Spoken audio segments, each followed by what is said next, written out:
तो hello guys, welcome back to my channel. Polytechnic सफ़र में आप लोगों का स्वागत है। तो आज लेकर आया हूँ पॉलिटेक्निक एंट्रेंस एग्जाम 2025 के लिए फिजिक्स का मोस्ट इंपॉर्टेंट क्वेश्चन, और ये लक्ष्य बैच का तीसरा वीडियो। तो इस वीडियो में आप लोगों को मोस्ट इंपॉर्टेंट क्वेश्चन कराया जाएगा, और वो मोस्ट इंपॉर्टेंट क्वेश्चन आपके एग्जाम में हूबहू वही क्वेश्चन आते हैं, ठीक है, और बार बार पूछे जाते हैं आपके एग्जाम में वही क्वेश्चन बार बार, और वैसे ही रिपीटेड आते हैं, ठीक है। तो उस क्वेश्चन के बारे में हम डिटेल के साथ बात करेंगे।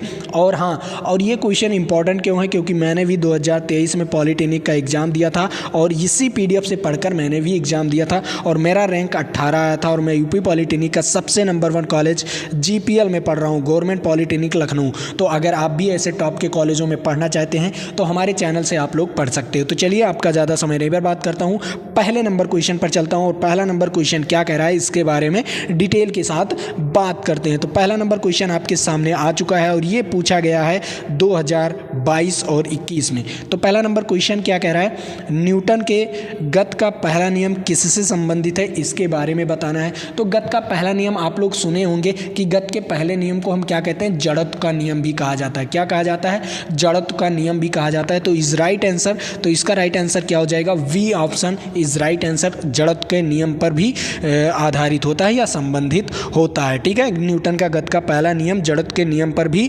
आधारित होता है। तो चलिए अगले नंबर क्वेश्चन पर चलता हूँ। ये तो आपको समझ में आ गया होगा।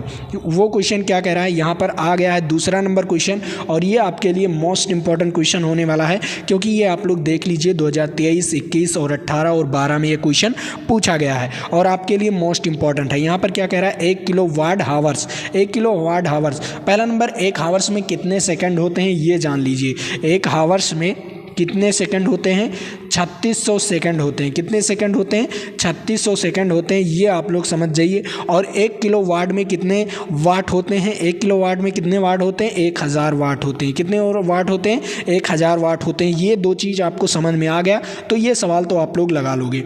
तो पहला नंबर क्या कह रहा है, 1 किलो वाट। तो 1 किलो वाट को हम 1000 से लिखेंगे, उसके बाद हम हावर्स को हम सेकंड में बदलेंगे तो कितना आ जाएगा, 3600 सेकंड आ जाएगा, ठीक है। ये तो आपका आ गया। अब इन दोनों को गुणा कर दीजिए।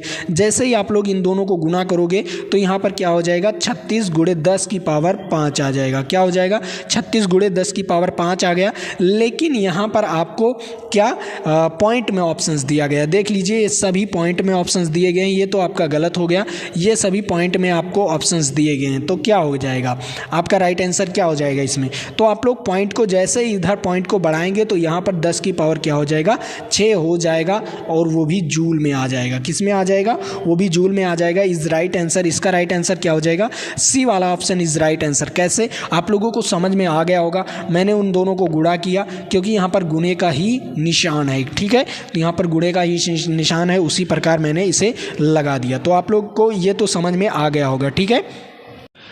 तो इतना सवाल तो आपको समझ में आ गया होगा। मैंने क्या किया, 3600 को 1000 से गुना कर दिया, बस आपका जूल में आ गया। इसका राइट आंसर क्या आ गया, जूल में आ गया। चलिए अगले नंबर क्वेश्चन पर चलता हूँ। अगला नंबर क्वेश्चन भी आपके लिए वेस्ट है।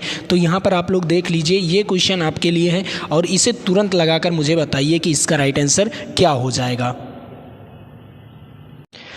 तो ये क्वेश्चन क्या कह रहा है, इसके बारे में डिटेल के साथ बात करते हैं। तो पहला नंबर ये कह रहा है, पृथ्वी किस बल के कारण अपनी ओर किसी वस्तु को खींचती है, किस बल के कारण अपनी ओर खींचती है, इसके बारे में बात करना है। और यहाँ पर 2023 और 21 में पूछा गया है, और ये आपके लिए मोस्ट इंपॉर्टेंट क्वेश्चन है। तो पहला नंबर आपको दिया गया है गुरुत्वाकर्षण बल, दूसरा नंबर दिया गया आकर्षण बल, और तीसरा नंबर दिया गया है गुरुत्वीय बल, और चौथा नंबर दिया गया है क्या, चुंबकीय बल। तो आप लोग बताइए, गुरुत्वाकर्षण बल होगा या गुरुत्वीय बल होगा, किसके कारण खींच सकता है। तो मैं आप लोगों को बता दूं, पृथ्वी किस बल के कारण होता है, गुरुत्वीय बल या गुरुत्वाकर्षण बल, दोनों बलों के कारण खींच सकता है। तो इसका राइट आंसर दोनों हो सकता है, लेकिन आपका सबसे ज़्यादा सही आंसर माना जाएगा, वो माना जाएगा गुरुत्वीय बल। क्या माना जाएगा, वो गुरुत्वीय बल माना जाएगा। Is right answer. तो तीसरा आपको लगाना ही लगाना है, ठीक है। इसका राइट आंसर क्या हो जाएगा, गुरुत्वीय बल इज राइट आंसर, ठीक है। चलिए अगले नंबर क्वेश्चन पर चलता हूँ। अगला नंबर भी देख लेते हैं कि कैसे कैसा क्वेश्चन है, उसका भी क्या क्या चीज़ें कैसे पूछे जाते हैं। यहाँ पर भी पूछ लिया आपके साथ, एक हाथ पावर का मान किसके बराबर होता है। एक हार्स पावर जानते हो आप लोग, हार्स पावर 746 वाट होते हैं। कितने वाट होते हैं? 746 वाट होते हैं एक हार्स पावर में, ठीक है। एक हार्स पावर में 746 वाट होते हैं। तो इसका राइट आंसर क्या हो जाएगा? इसका राइट आंसर डी वाला ऑप्शन हो जाएगा। तो आप लोग समझ सकते हो, इसे आप लोगों को याद करना पड़ेगा, ये मान आप लोगों को याद करना पड़ेगा, आप लोग गलती मत कीजिएगा, ठीक है। यहाँ पर क्या हो गया? इसका राइट आंसर 746 वाट, डी वाला ऑप्शन हो जाएगा। और ये देख लीजिए कितनी बार ये क्वेश्चन पूछा गया है। तो आप लोग जब तक इन क्वेश्चनों को नहीं जानोगे कि कितनी बार पूछा गया है, तब तक आप लोग लगाओगे नहीं, ठीक है। तो चलिए अगले नंबर क्वेश्चन पर चलता हूँ। अगला नंबर क्वेश्चन भी देखते हैं कि कैसा है। तो यहाँ पर आ गया है आपके सामने बहुत मोस्ट इंपॉर्टेंट क्वेश्चन। ये क्वेश्चन आपके लिए इंपॉर्टेंट है क्योंकि ये 2023 में पूछा गया था, इस बार चांस है आने के लिए। तो यहाँ पर क्या कह रहा है? चलती बस को अगर अचानक से रोक दिया जाए, अगर कोई चलती बस है, मान लीजिए कोई बस है और वो चल रही है और अचानक से उसे रोक दिया जाए तो उसमें बैठे यात्री आगे की ओर हो जाते हैं। आप लोग अपने अनुभव करिए कि जब आप लोग बस में चलते हैं या किसी गाड़ी में चलते हैं तो अचानक जब ब्रेक लगती है तो आप लोग आगे की ओर हो जाते हैं, आगे की ओर झुक जाते हैं। इसका क्या कारण है बताइए? इसका क्या कारण है आप लोग बताइए, इसका क्या कारण हो सकता है? तो मैं आप लोगों को बता दूं, आप लोग तो गति का पहला नियम तो सुने ही होंगे, न्यूटन का पहला नियम, कि अगर कोई वस्तु विरामावस्था में है तो उसे उसी अवस्था में रहना चाहता है, और अगर वो गति अवस्था में है तो वह उसी अवस्था में रहना चाहता है। जड़त्व के नियम कहता है, क्या कहता है? जड़त्व का नियम कहता है। तो यहाँ पर क्या लागू होता है? जड़त्व का नियम लागू होता है, इज राइट आंसर। इसके जड़त्व के कारण ही जो आदमी होता है, जब ब्रेक लगती है बस वगैरह, कार वगैरह या किसी चीज़ में, तो आप लोग आगे की ओर इसीलिए झुक जाते हैं क्योंकि पहले आप विरामावस्था में थे, जब ब्रेक लगी तो आप पर एक फोर्स लगा, वो फोर्स आपको आपको आगे की ओर झुका दिया, ठीक है। तो क्या हो गया? आपका जड़त्व के कारण हो गया, ठीक है। इसका राइट आंसर क्या हो जाएगा? जड़त्व के कारण हो गया। बहुत सारे बच्चे इस क्वेश्चन का जवाब सही दे रहे थे और बहुत सारे बच्चे गलत दे रहे थे, ठीक है। इसीलिए मैंने यहाँ पर इस क्वेश्चन को बहुत बेहतरीन ढंग से आप लोगों को समझाने की कोशिश किया, ठीक है। चलिए अगले नंबर क्वेश्चन पर चल रहा हूँ। अगला नंबर क्वेश्चन भी आप लोगों के लिए इंपॉर्टेंट है। यहाँ पर देख लीजिए 6वां नंबर क्वेश्चन क्या कह रहा है? किसी h मीटर ऊंचाई पर स्थित वस्तु में संचित ऊर्जा, कोई h मीटर ऊंचाई पर कोई वस्तु है, h मीटर ऊंचाई पर रखी हुई है, ठीक है। h मीटर ऊंचाई पर रखी हुई है तो उसमें संचित ऊर्जा क्या होगी? उसकी ऊर्जा क्या होगी, इसके बारे में आप लोगों को बताना है। उसमें कौन सी संचित ऊर्जा हो सकती है, उसमें कौन सी ऊर्जा हो सकती है? तो पहला नंबर, आप लोग तो फार्मूला पढ़े होंगे, फार्मूला एक पढ़े होंगे, गतिज ऊर्जा का फार्मूला। यहाँ पर फार्मूले से ही देख लीजिए, इसका मतलब स्थितिज ऊर्जा का फार्मूला होता है mgh, और यहाँ पर होता है गतिज ऊर्जा का फार्मूला 12mv², ठीक है। 12mv², ये तो दोनों होगा नहीं। अब इन्हीं दोनों में आपका क्या है? ऑप्शन सही है। तो अब बताइए किस में h पाया जाता है? h इसी में पाया जाता है ना, स्थितिज ऊर्जा वाले फार्मूले में। स्थितिज ऊर्जा वाले फार्मूले में h पाया जाता है, तो इसका राइट आंसर क्या हो जाएगा? स्थितिज ऊर्जा हो जाएगा, ठीक है। स्थितिज ऊर्जा इज राइट आंसर। वहाँ पर कौन सी ऊर्जा संचित होगी? स्थितिज ऊर्जा संचित होगी। समझ में आ गया ये क्वेश्चन? बेहतरीन ढंग से क्वेश्चन था। अब मैं आप लोगों को इसी में एक क्वेश्चन बना कर देता हूँ। कह रहा है कि कोई वस्तु कोई वस्तु 10 kg का है। क्या है? 10 kg का आपको m दिया गया है। क्या दिया गया है? m 10 kg दिया गया है। उसके बाद आपको क्या दिया गया है? h, वो 10 kg का वस्तु है, वह 10 मीटर ऊंचाई पर रखी हुई है। h बराबर क्या दिया गया है? 10 मीटर ऊंचाई पर रखी हुई है, और आपको निकालना क्या है? स्थितिज ऊर्जा निकालना है। तो स्थितिज ऊर्जा क्या होगा, इसके बारे में आप लोगों को बताना है। कमेंट बॉक्स में बताइए और मैं आप लोगों को इसे लगा कर दिखा रहा हूँ। तो पहला नंबर, स्थितिज ऊर्जा का फार्मूला क्या होता है? W बराबर mgh होता है। क्या होता है? mgh। m का मान कितना दिया गया है? 10 दिया गया है, और g तो आप लोग जानते हो कि 10 ही होता है। उसके बाद आप लोग h का मान भी 10 मीटर दिया गया है, तो यहाँ पर क्या हो जाएगा? 1000 जूल हो जाएगा। क्या हो जाएगा? 1000 जूल या 1 किलो जूल इसका राइट आंसर आ जाएगा। क्या आ जाएगा?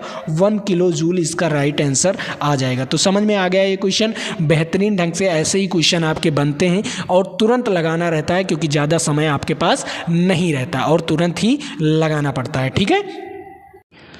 तो ये क्वेश्चन आपको समझ में आ गया होगा। मैंने यहाँ पर आपको 6वें नंबर क्वेश्चन में 2 क्वेश्चन बता दिया कि कैसे आपके क्वेश्चन बनते हैं। तो चलिए ये क्वेश्चन तो आप लोग देख लीजिए कितनी बार ये क्वेश्चन पूछा गया, 2023, 22, 21 और 12 में ये क्वेश्चन पूछा गया था। ठीक है, चलिए अगले नंबर क्वेश्चन पर चल रहा हूँ। यहाँ पर आपको बताना है कोणीय वेग का एसआई मात्रक क्या होता है। कोणीय वेग का एसआई मात्रक क्या होगा, इसका बारे में बताइए। ये 2022 में ये क्वेश्चन पूछा गया है। तो कोणीय वेग, पहला नंबर वेग, तो वेग आप कोणीय वेग होगा तो कोण में परिवर्तन होगा आपका। तो कोणीय वेग है तो कोण में ओमेगा बराबर क्या होता है, कोण अपान टी होता है। क्या होता है, कोण मतलब थीटा अपान टी होता है। तो इसका राइट आंसर क्या हो जाएगा, थीटा को हम रेडियन में लिखते हैं। किस में लिखते हैं, रेडियन में लिखते हैं, रेडियन। उसके बाद आप टाइम को हम किस में लिखते हैं, सेकंड में लिखते हैं। किस में लिखते हैं, सेकंड में लिखते हैं। तो इसका राइट आंसर क्या हो जाएगा, रेडियन प्रति second is right answer. Omega बराबर क्या हो जाएगा, रेडियन प्रति सेकंड इज राइट आंसर। आगे आपको समझ में, ये बेहतरीन ढंग से समझ में आना चाहिए। ठीक है, ये 2022 में क्वेश्चन पूछा गया था और आपके लिए इंपॉर्टेंट भी है। और इसका फार्मूला भी होता है, ओमेगा फार्मूला एक और होता है। जैसे थीटा का मान अगर 360 हो जाए तो 2 पाई हो जाता है, 2 पाई अपान टी हो जाता है। ठीक है, ये भी फार्मूला होता है। बहुत सारे बच्चे भटक गए होंगे, लेकिन ये भी फार्मूला होता है और वो भी फार्मूला, वो मेन फार्मूला होता है और ये आपका उससे निकला हुआ फार्मूला होता है। ठीक है, तो समझ में आ गया आप लोगों को। तो यहाँ पर इसका राइट आंसर क्या हो जाएगा, इसका राइट आंसर हो जाएगा रेडियन प्रति सेकंड हो जाएगा। ठीक है, समझ में आ गया होगा। ये क्वेश्चन आपके लिए बेहतरीन था। चलिए अगले नंबर क्वेश्चन पर चलता हूँ। अगला नंबर क्वेश्चन क्या कह रहा है, इसके बारे में हम डिटेल के साथ बात करते हैं। यहाँ पर आ गया है आपके लिए बहुत मोस्ट इम्पॉर्टेंट क्वेश्चन।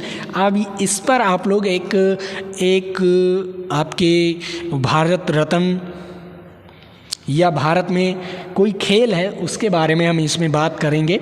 तो यहाँ पर क्या कह रहा है, कह रहा है किसी वस्तु को किस कोण पर प्रक्षेपित किया जाए या करने पर वह अधिकतम दूरी तय करेगा। किस कोण पर कोई वस्तु है और उसे किस कोण पर फेंका जाए कि वह अधिकतम दूरी तय करे। तो मैं आप लोगों को बता दूं वो किस कोण पर फेंका जाएगा, 45 डिग्री पर फेंका जाएगा। किस कोण पर फेंका जाएगा, 45 डिग्री कोण पर फेंका जाएगा, ताकि वह अधिकतम दूरी तय करेगा। लेकिन मैं आप लोगों को बता दूं, एक है नीरज चोपड़ा, अपने भारत के ही हैं, नीरज चोपड़ा हैं, उन्होंने भाला फेंका।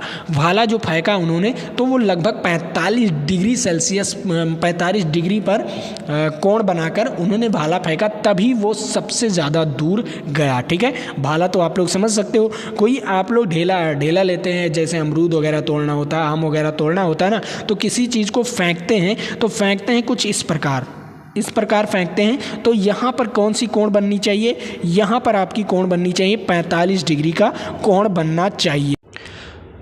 45 डिग्री का कोण बनना चाहिए, तभी वह अधिकतम दूरी तय करेगा। ठीक है, तो समझ में आ गया इसका राइट आंसर क्या आ गया, इसका राइट आंसर 45 डिग्री हो गया। ठीक है, चलिए इसे याद कर लीजिए क्योंकि ये आपके लिए मोस्ट इंपॉर्टेंट है, हर एक एग्जाम में पूछे जाते हैं।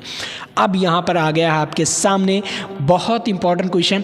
इस इंपॉर्टेंट क्वेश्चन के लिए आप लोग तालियां जरूर बजाइए। यहाँ पर आप लोग देख लीजिए 2023, 21 और 18 में पूछा गया है। यहाँ पर देखिए क्या कह रहा है, यदि रेखीय वेग और कोणीय वेग ओमेगा, रेखीय वेग v और कोणीय वेग ओमेगा और त्रिज्या r हो, तो निम्न में से कौन सा समीकरण रेखीय वेग और कोणीय वेग में के संबंध को दर्शाता है। तो पहला नंबर मैं आप लोगों को बता दूं कि आपका क्या होता है, कोणीय वेग बराबर क्या होता है, कोणीय वेग बराबर होता है थीटा अपान टी होता है। क्या होता है, थीटा अपान टी। और थीटा को हम लिख के किससे सकते हैं, थीटा को हम कैसे लिख सकते हैं, इसके बारे में बताइए आप लोग।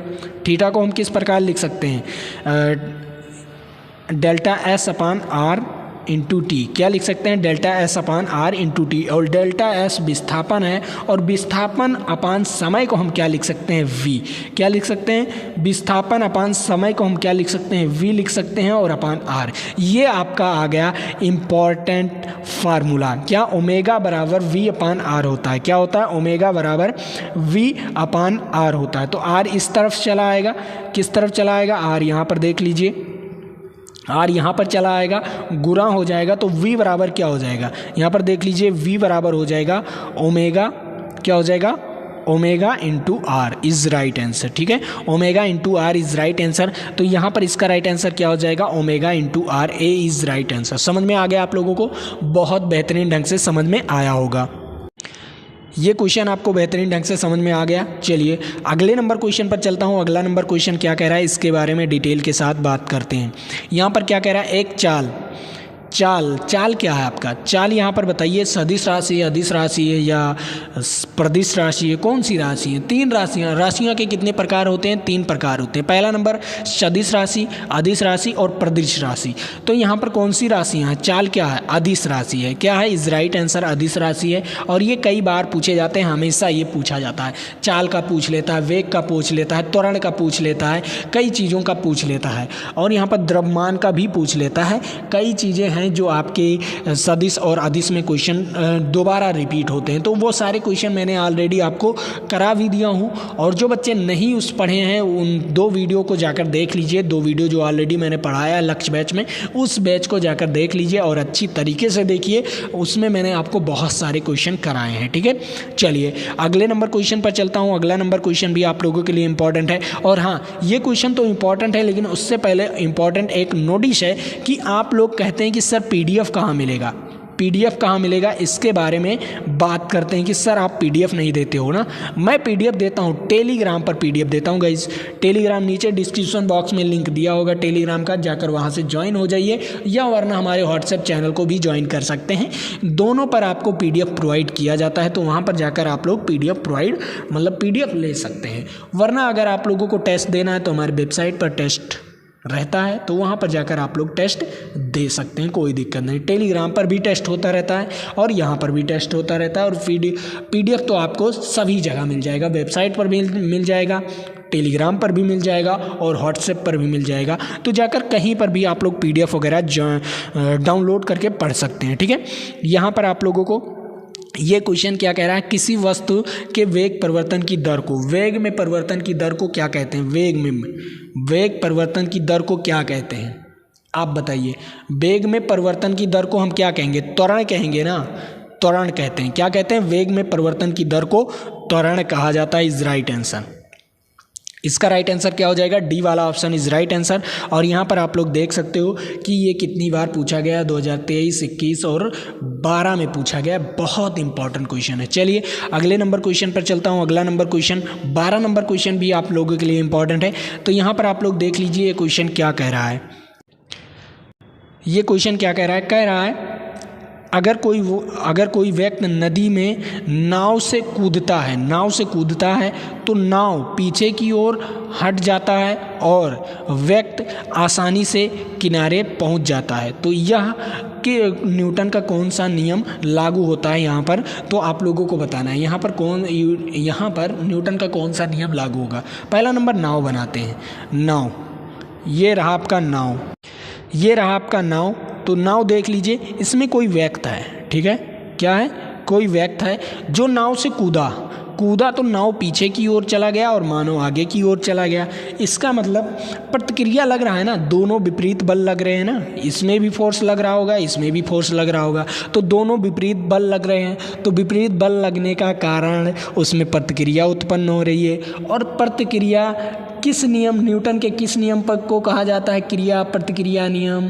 किस नियम को कहा जाता है? आसानी से समझिए, कौन से नियम होते हैं? प्रथम नियम होता है, द्वितीय नियम होता है कि तृतीय नियम होता है?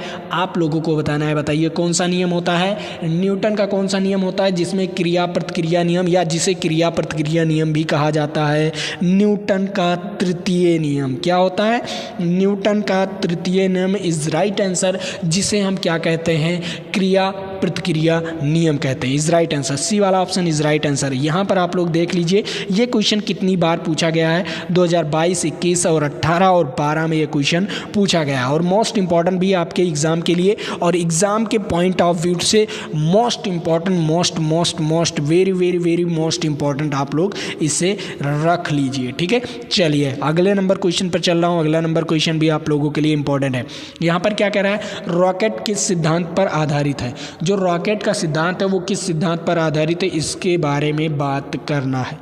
अब बताइए, रॉकेट तो संवेग संरक्षण के सिद्धांत पर आधारित है, लेकिन वह कोणीय संवेग संरक्षण के आधार पर आधारित है या रेखीय संवेग संरक्षण के आधार पर आधारित है? आपको इन्हीं दोनों में फंसा देगा। पहला नंबर तो आप लोग ये दोनों जान जाइए कि ये दोनों ऑप्शंस क्या हैं, गलत हैं। अब ये दोनों ऑप्शंस गलत हैं तो दो ऑप्शंस में से कौन सा ऑप्शन सही है इसके बारे में बात करते हैं। पहला नंबर मैं आप लोगों को एक कंसेप्चुअल चीज़ बताता हूँ, इसमें कंसेप्ट बताता हूँ ताकि आप लोग भूलिए मत। कोणीय संवेग संरक्षण कब लागू होता है? जब वो गोल गोल घूमे तब कोणीय संवेग संरक्षण का लागू होता है। लेकिन जब वो गोल गोल नहीं घूमता, सीधी रेखा में चाहे इस तरफ चले चाहे इस तरफ चले, चाहे इस तरफ चले चाहे इस तरफ चले, वो सीधी रेखा में चलनी चाहिए। तो आप बताइए, जो रॉकेट होता है वो सीधी रेखा में चलती है कि नहीं? वो सीधी रेखा में उड़ती है कि नहीं? तो इसका मतलब वहाँ पर क्या होगा? रेखीय। यहाँ पर क्या बना रहा है? रेखा बना रहा है। क्या बना रहा है? रेखा बना रहा है। तो इसे हम रेखीय संवेग संरक्षण कह देंगे। तो इसका राइट आंसर क्या हो जाएगा? रेखीय संवेग संरक्षण इज राइट आंसर। 2019 में ये क्वेश्चन पूछा गया था और आपके लिए इंपॉर्टेंट भी है ये क्वेश्चन। समझ में आ गया मैंने आपको ये कंसेप्ट क्यों बताया? क्योंकि आप लोग भूलिए मत कि वहाँ पर रेखीय संवेग संरक्षण पूछ रहा है या कोणीय संवेग संरक्षण पूछ रहा है। आप लोग भटकेंगे, जैसे क्वेश्चन गलत चला जाएगा। आप लोग भटकिए ना, थोड़ा सा कंसेप्ट लगाइए और कंसेप्ट लगाकर आपको आंसर सही लगाना है, ठीक है? वहाँ पर ज़्यादा समय नहीं होता, ठीक है? अब यहाँ पर इसका राइट आंसर क्या बताइए? इसका राइट आंसर 14 नंबर क्वेश्चन का राइट आंसर बताइए क्या कह रहा है? यहाँ पर कह रहा है 1 kg, 2 kg, 3 kg और 10 kg वस्तु का संवेग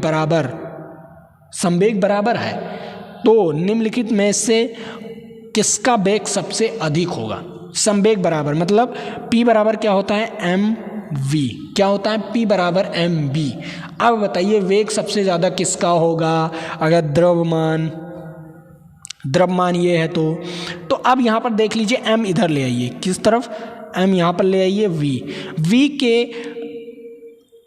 v के व्युत्क्रमानुपाती है। क्या है? v के व्युत्क्रमानुपाती m है। क्या है? v के व्युत्क्रमानुपाती m है।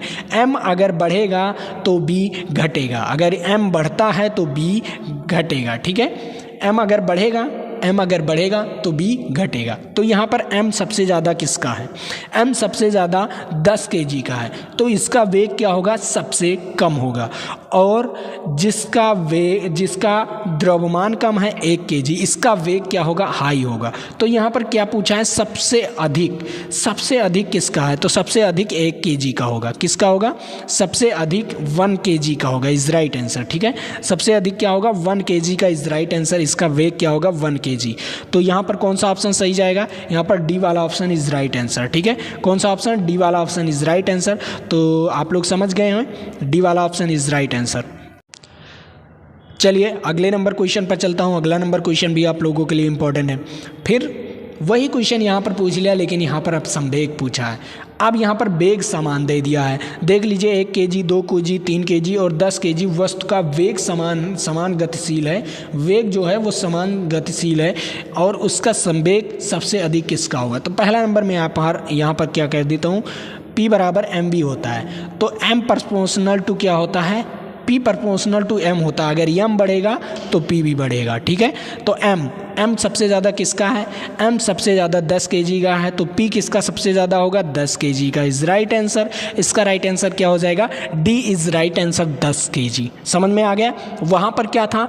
वहाँ पर आपका P समान था, तब आपका V जिसका द्रव्यमान ज़्यादा होता है उसका कम हो जाता है, ठीक है? और इस क्वेश्चन में आपका V समान है, और जब B समान है तो आपका P द्रव्यमान पर रिलेट करेगा। अगर द्रव्यमान ज़्यादा रहेगा तो P ज़्यादा होगा और द्रव्यमान कम रहेगा तो P कम होगा, ठीक है? संवेग कम होगा, ठीक है? समझ में आ गया ये क्वेश्चन? मैंने आपको सूत्र से ही निकालना बता दिया, ठीक है? सूत्र से क्या बता दिया? निकालना बता दिया। तो आप लोग आसानी से तो समझ गए होंगे ये क्वेश्चन, बेहतरीन ढंग से ये क्वेश्चन समझ गए होंगे।